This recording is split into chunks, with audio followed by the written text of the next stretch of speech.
Chapter 1. What is hybrid timber framing and how can it help me? A broad, simplified definition of hybrid timber framing might be using old exposed beam construction with today's building methods. I suppose this loose description serves as a cold, dry Webster's style of definition. A more meaningful description of hybrid timber framing can be taken directly from the mouths of timber frame enthusiasts. Say what you want, but the timbers make our home.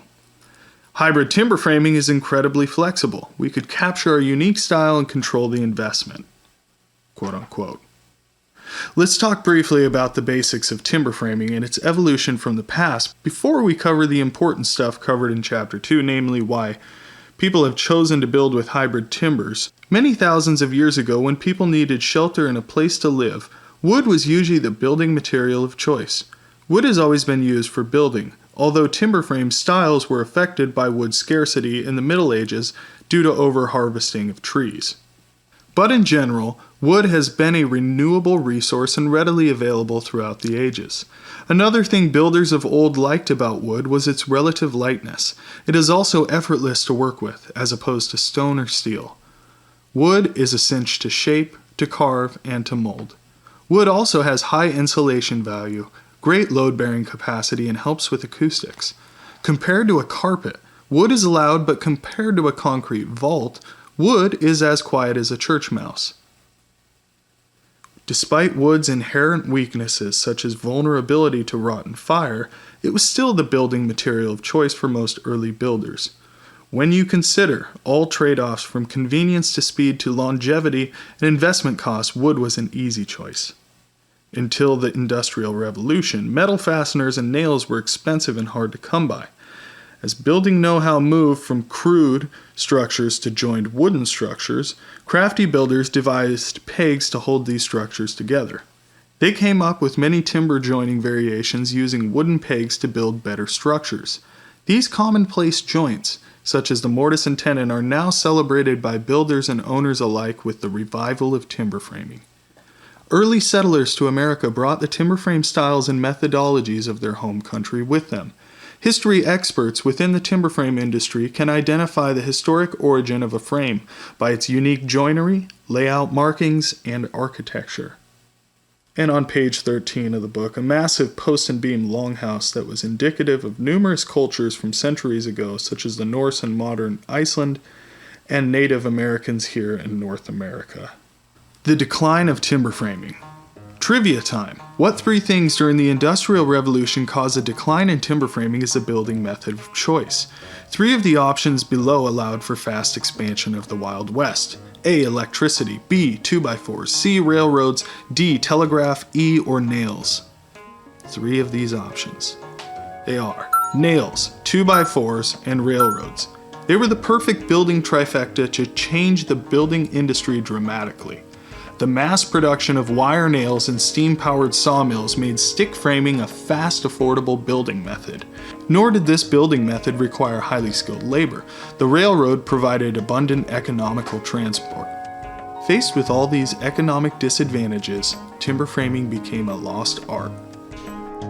Trivia question. When builders of old could get their hands on nails, where do you suppose they used them? Trivia answer: the front door. Back in the day, nails were a sign of wealth. So the front door was an obvious choice to make a profound first impression. Nowadays, many people are using hybrid timber framing to accomplish the same goal. Putting your best foot forward is still important. We connect with our community, we make our dwellings more valuable, and perhaps most importantly, we get to enjoy a sense of satisfaction from artistic, well-balanced beauty, personalized to your taste. The birth of hybrid timber framing. Thanks to early practitioners, timber framing experienced a revival beginning in the 1970s. As you might expect, well-to-do clientele funded this passionate resurgence. Great detail went into replicating old joinery.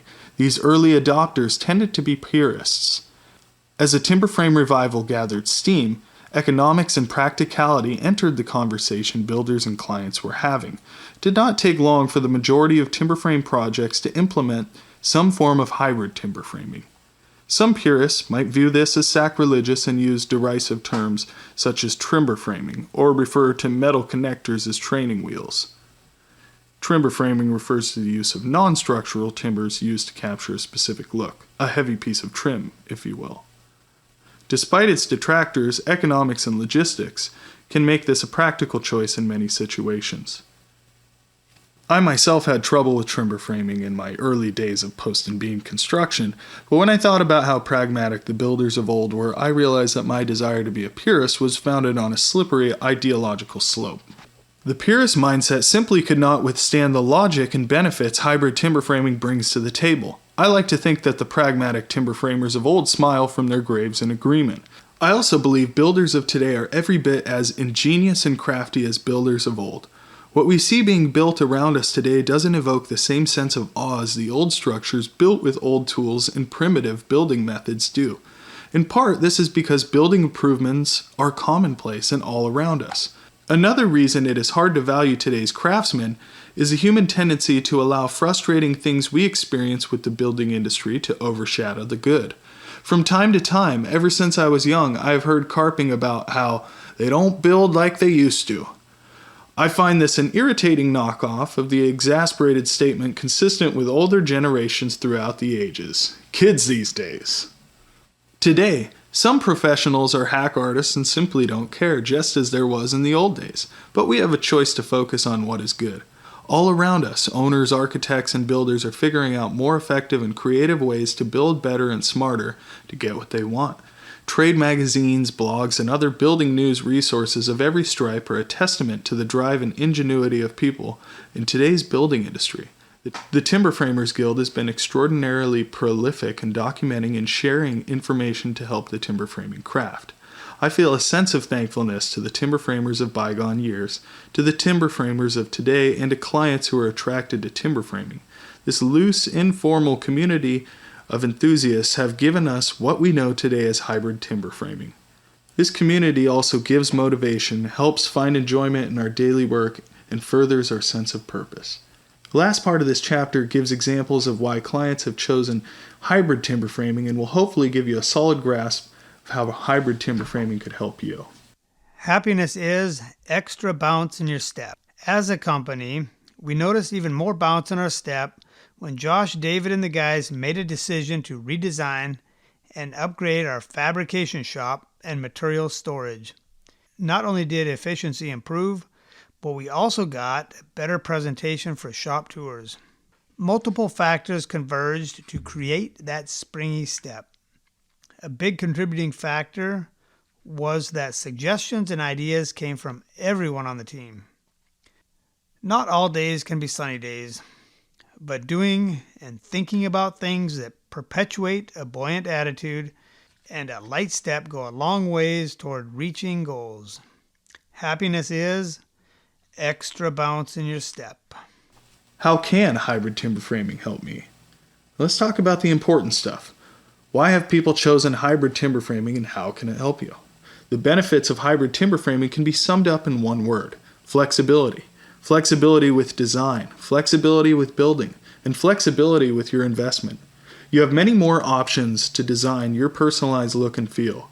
You get more building solutions at your disposal, plus you can easily control how and where you will allocate your timber investment. Warning: as a purveyor of artistic and expressive timber frame packages, my perspective could be slightly biased. As wood has been used throughout civilization for shelters, homes, and gathering places, I believe we instinctively seek out wood for warmth and comfort. I've seen a lot of styles and have noticed that even modern building styles will often showcase some wood. Somehow, someway. And speaking of modern styles, many people have had fun adding uniquely styled timbers to accent modern designs.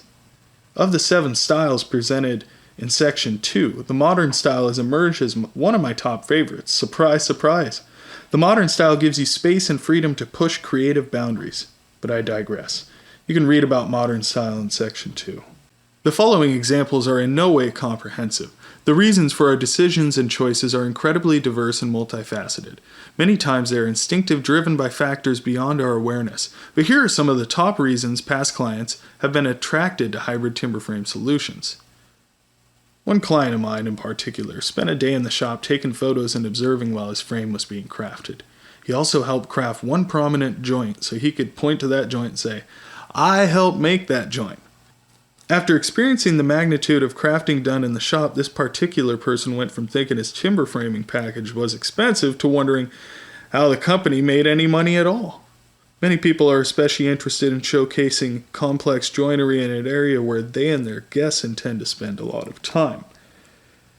Some people want to avoid investing in timbers for their entire home. Their reasoning typically sounds thus: I don't need timbers in the laundry room, so I'd be interested in developing a package for the main areas of our home. Some people only want to address their kitchen, others just their back patio. Some address their entry and enhancements to the curb appeal. Hybrid timber framing can be used to invest with laser-like precision. Whether you are designing plans for new construction or want to do a remodel, you get flexible construction methods, flexible design options, and flexible money options.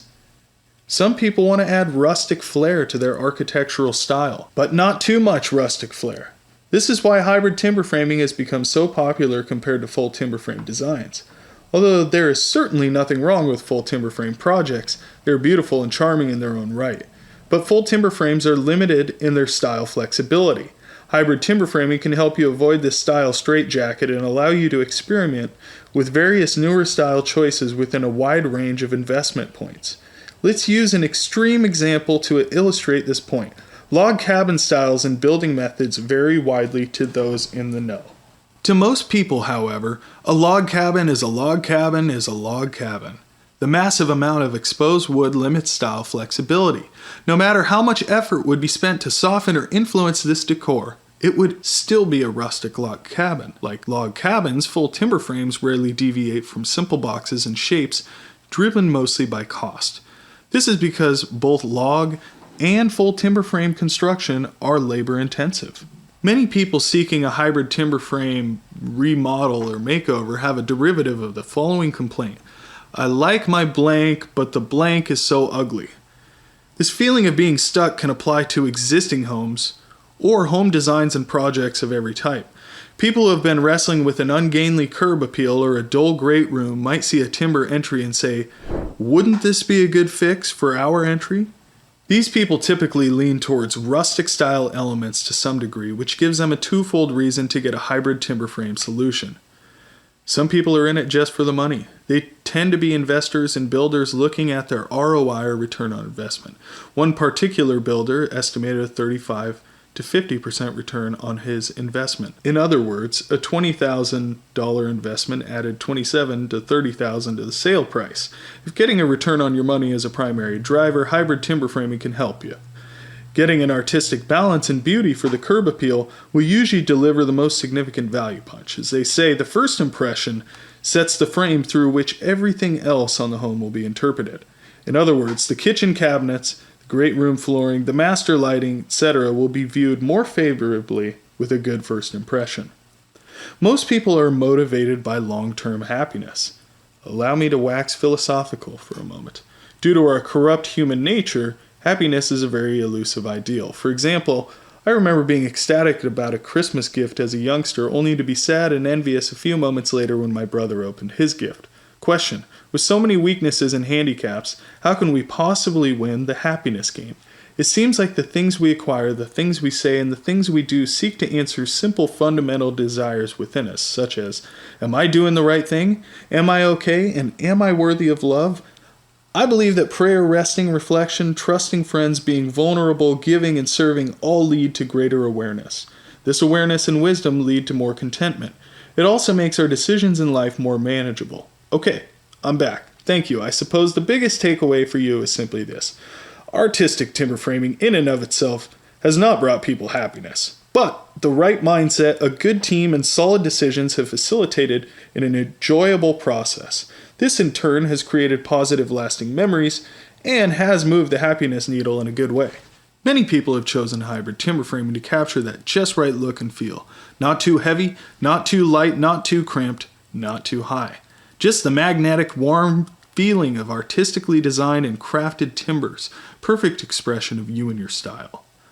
Whether people have built their forever home or wanted to enjoy their home for a specific time until they sell, solid decisions have felt good as long as they have been aligned with clearly established goals.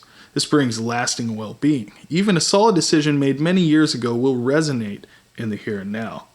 How will you make your decisions? I believe the essence of craftsman motivation throughout the ages comes down to providing the most value in the best way possible. But what is the best? Perspectives here can be very divergent. This means that you are responsible for defining and evaluating a good fit for your project. This includes getting your investment amount, your ideas, your core values, and your goals all well defined. The next chapter gives you both momentum and clarity with the judicious and intentional use of the word ugly.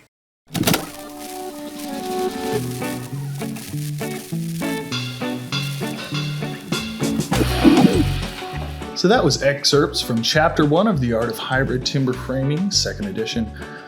That chapter is entitled, What is Hybrid Timber Framing and How Can It Help Me? And it kind of dives into the history of timber framing, how it evolved, and some of the different aspects that set hybrid timber framing apart. But Bert Sarkkinen, the author who wrote this book, is with me here. And Bert, why don't you tell me a little bit about, first of all, just your journey of understanding what timber frame was and then going back from there. Very good. Yeah, I can share that. So in 2002, I was a high-end framing contractor, had never heard of timber framing. A client asked me to do a timber frame porch, just a little supported with some brackets, really small. And he thought the joinery was kind of cool. And he asked me if I could do it. And I said, well, what is timber framing? And that may be where you're at today. If you are, there's a whole world out there waiting to be discovered that you can have a lot of fun with. We'll touch more on that later. But so I was in that position. I said, what's timber framing? He waved his hands and talked a bit. So I said, let me think about it. And that night, I went to the library, found some books on it, checked them out, and kind of fell in love with the craft. And from there, it was game on.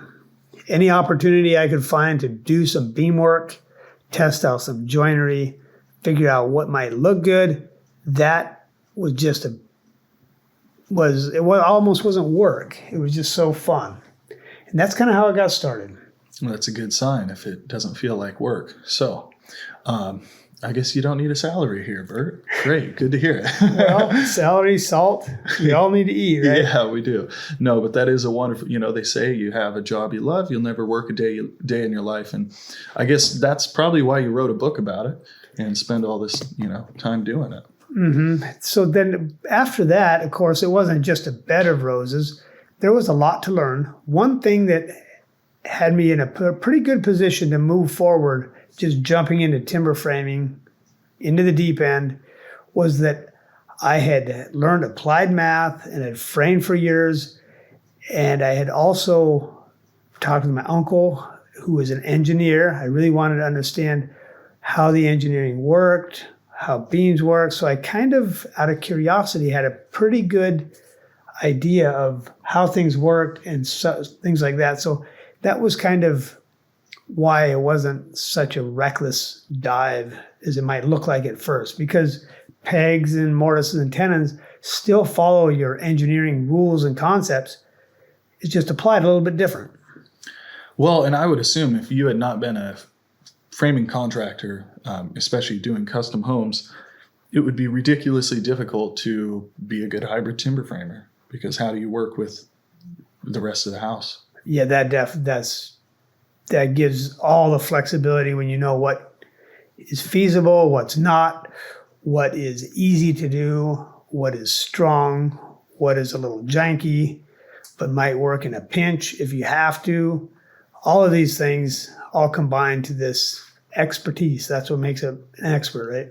For sure. Now, the whole idea of what is hybrid timber framing and how can it help me? Give me your basic hybrid timber framing definition here. So hybrid timber framing is, in my opinion, using exposed beams to influence the look and feel of a structure, a building, project, and used with, it could be 2x4, 2x6 stud framing. It could be used with masonry. It could be used with SIPs, but other building systems to where the timbers do not stand alone. They sit in wall pockets. Maybe the truss sits on top of walls. They don't have a freestanding timber structure before the building envelope is erected and built, if that makes sense. For sure, but still could be structural or decorative. You could go either way. Yep. Yeah. Okay, so when you got into timber framing, you started reading about it in the library. Was hybrid timber framing really a thing then, or was it more the full timbers? The books that I found were on the full timbers. So when did you make kind of the jump from full to hybrid? That economics drove that. Now that right off the bat. But that first project, was it full or was it hybrid? It was hybrid. Oh, okay. So immediately you started. Immediately people are like, well, I like the looks of that. That's really cool, but I don't necessarily want timbers in my garage or in my laundry room or in the back bedroom. The flexibility piece jumps out when it's kind of a no-brainer. Yeah, so how many people realize that they can have that flexibility? I mean, nowadays you see it all the time, but when you started timber framing, I would assume hybrid timber framing was nowhere near as popular. Well, I started in 2002. Ted Benson was really one of the heavy lifters for the revival of timber framing. Mm-hmm. It's on the East Coast. A lot of old buildings from the colonial days even that were there. And Ted and a lot of other people that belonged to the Timber Framers Guild, if they're not dead now, really went after the history. They studied old joinery, and their passion was replicating these old buildings and using this old joinery. And some of that still carries over to the hybrid that everybody else is doing now. And I say everybody, and that's not totally true, but almost every timber frame company out there is doing hybrid to a high degree of what they're doing. There's just very few people are willing to just do a complete building and follow the rigidity of old traditional designs. They like the expression and the flexibility that hybrid timber framing gives them for the look and feel, as well as how much to invest. Yeah, now your book in that first chapter goes into the history of timber framing and what continents did timber framing originate from?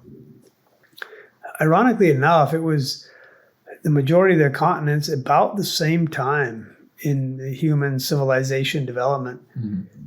The Asians, Scandinavians, Europeans, and even the Indians in North America kind of had developed, not everyone on par with each other. If I was going to say one place where it developed the most, it would be Europe. Mm-hmm. This is kind of the start of the Industrial Revolution, and even before that. But yeah, it's interesting how people got away from teepees and sticks in the mud to tension loading and keeping a structure up that did not rot right away. Yes, and many structures, different building styles that now have all, because of the spread of information and everything that we have available to us, now we know the joinery techniques of these different continents. But, you've studied kind of into some of the Asian joinery techniques and the different European styles and everything. So, and nowadays it's kind of a amalgamation of many different styles. But within your typical design range, where would you say most of your timber frame influence comes from? If you could point to kind of one building era or style, is there anything there, or is it really just everything? I guess if I'm going to point to the biggest influence, and that would have to be you, the listener, and you, the client, and people that come to us with everything they have for their requirements and their tastes, that is the biggest influencer. It makes me draw from, sometimes we have some Asian influence, sometimes it's some coastal, some shipbuilding type of twists. Other times it's medieval European, the rustic, lodge, all that comes into play. And I really can't say that one era it jumps out from another. Interesting. So for you, you've got your inspiration point as the clients or the plans that you come up with, and then you can just kind of pull from what you've studied and your historical. Okay, so let's go back, and this is actually something I haven't thought about because you're always just working on plans for clients and customers and everything. But for you, if you were to build your own and kind of take your own style quiz and your own rustic factor as described in the book, where do you think you fall on styles? Just personal preference. Personal preference. Well, you have to keep in mind that my personal preference is only 50% mine. Har har. Oh, yes. Right. Yep. So that influences it a lot. And it's a good thing because it narrows my decisions. Mm-hmm. And that crucible we talked about of constraints is where creativity really takes place. Mm-hmm. And so my wife has second generation Swede. Mm-hmm. She really likes strong colors, somewhat a lot of the traditional Swedish colors, and I'm a little bit more rustic, maybe craftsman. She would be a little bit more modern. So what we end up with is a combination of our choices and preferences, which turns out to be kind of modern. If you were to mix IKEA with rustic, mm-hmm.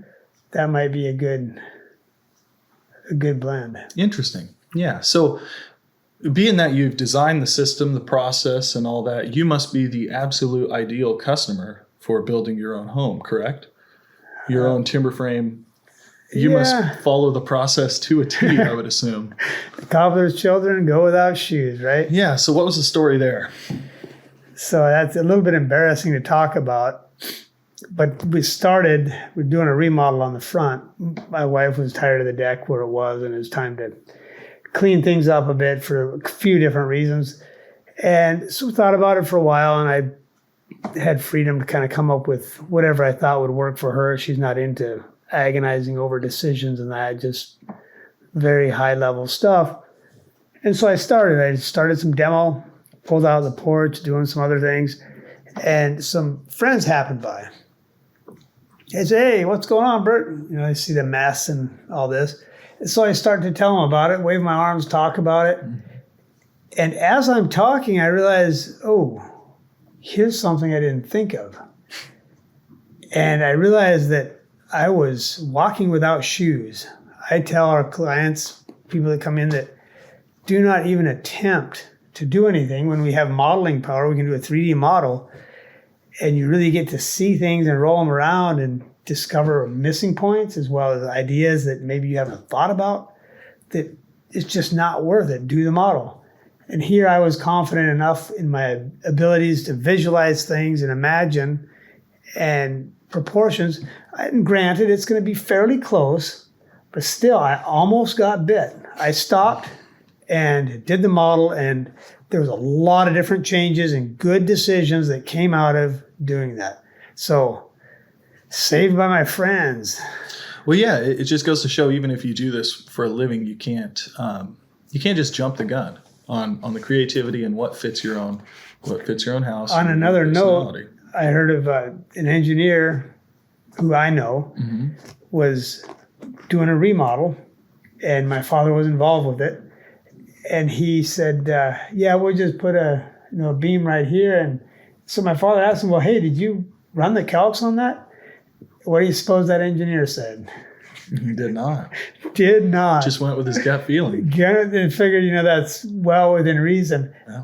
And so then just the same story is, okay, I better do it. He did it, and he caught some stuff, and I was glad that he followed the system. Well, I guess he knew he wouldn't sue himself or something, so perhaps there's that. But it's just amazing how we shortchange ourselves. We do. Well, that is good stuff. There's so much to go into here. We've got a big, wonderful book we're going to be going through, doing podcast excerpts from with Bert here. If you guys could subscribe and comment on this podcast and just give us your thoughts, to tell us what you'd like to hear about. We really appreciate hearing from you. Also, tell your friends about this. Send out a text, send out a YouTube link, and Bert, thanks for speaking with us here. We have books available actually of The Art of Hybrid Timber Framing, 2nd edition, autographed by Bert, that you can order at arrowtimber.com/book. Yep. And then as far as we mentioned, a whole nother world out there to discover, we all need some sort of pursuit to have some fun with. Mm-hmm. And if you're considering a remodel or building your forever home or even a cabin, anything like that, and have not been introduced to timber framing and hybrid timber framing in particular, there's a whole world out there to discover. You can start with a book. There's a little history. It talks about things to do to get your feet under you, to make easy decisions, understand where you want to go. Tons of pictures. There's a website. There's all kinds of information on the web. There's just a lot of fun out there waiting for you. Absolutely. Thanks again for listening. Please remember to hit the like button and comment.